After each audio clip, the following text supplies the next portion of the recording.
Kirby and the Forgotten Land has one glaring problem that nobody is talking about. To find out what this problem is, we need to first take a look back at the history of Kirby games and why the franchise is so successful. In 1991, Sakurai was given the task of creating a 2D platformer that was easy to complete. He came up with a simple game for beginners, mascoted by the pink puffball Kirby.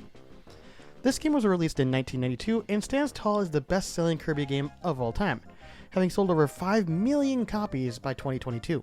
The appeal of Kirby games is that they are accessible and easy to complete, which stood out on the NES, a console home to notoriously frustrating and difficult games. However, as time went on, the game industry grew, and so did the number of easy-to-complete games on the market. With the number of competitors increasing drastically, it's obvious why the sales of the Kirby franchise decreased after its first entry. There were just too many companies making easy games, especially on Nintendo consoles.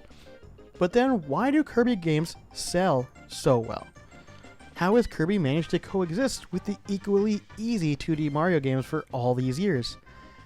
The answer lies in the copy ability, first introduced in the second Kirby game, Kirby's Adventure, back in 1993. Despite being one of many easy 2D platformers on a Nintendo console, Kirby found a way to differentiate itself from any other game with the ability to copy enemies. That is, until 5 years ago, when a little game called Super Mario Odyssey was released on the Nintendo Switch.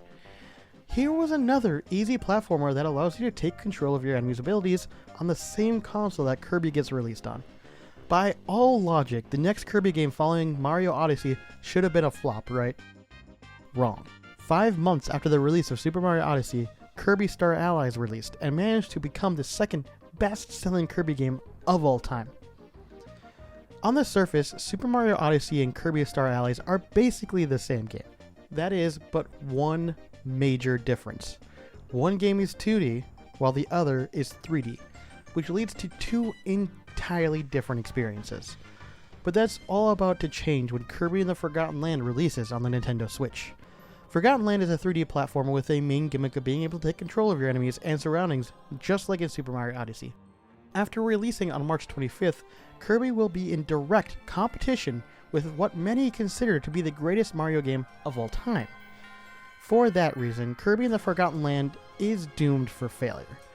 I am by no means saying that it will not be a good game. From what I have played of the demo, the Forgotten Land seems like a lot of fun. However, since the game shares so many similarities with Super Mario Odyssey, it's destined to be an inferior product to experience an easy 3D platformer with capture gimmicks on the Nintendo Switch. Regardless, Kirby and the Forgotten Land will be praised for years to come despite its competition for a number of reasons. To start, who wouldn't want to play more games like Mario Odyssey? I know I sure would. Next, it is also worth considering that there is still some exclusivity in Forgotten Land that sets it apart from Odyssey. The level design is more reflective of a 2.5D like Super Mario 3D World than a complete 3D game like Odyssey was.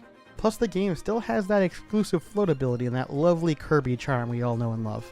I plan on purchasing Forgotten Land, and if it's anything like the demo, I'm sure that I'll have a great time with it. Are you going to be buying Kirby and the Forgotten Land, or would you rather play Odyssey instead? Let us know in the comments down below. If you liked this video, then I'm sure you will like the others. Subscribe to Game Domain to keep up to date with our content, and until next time, this has been Chris with Game Domain, and I will see you all in the next video.